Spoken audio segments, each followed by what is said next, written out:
I think what I most love about God is his Father's heart. I think the thing that's most drawn me over time is how much he loves me as a father.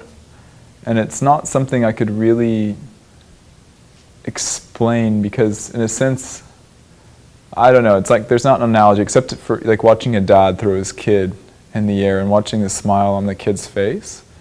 One of my uncles has a thing he does with my cousins.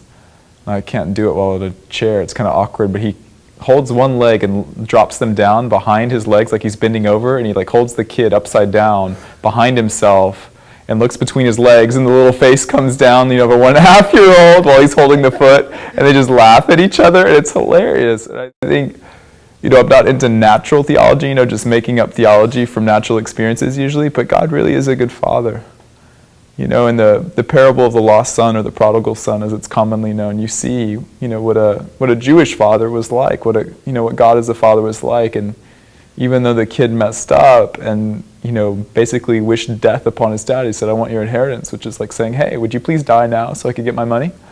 Even then the father ran out to greet him. And I think for Christians, it's kind of funny because we want to serve God, like we genuinely do, and yet when people enter God's presence, they still feel, or I still, say I'm improving, I used to feel like, oh, God's about to hit me. Like whenever I would feel the presence of God, I'd be like, oh, like I kind of brace myself, like he's going to hit me with a 2x4, I did something wrong, he's going to spank me. And so what God's been doing in my heart lately, at least, is he's been teaching me how to come into his presence and be at ease. It talks about in Hebrews 5 about, boldly entering and approaching the throne. And it's like we're able to boldly enter and approach this throne because he's a good father and he loves us.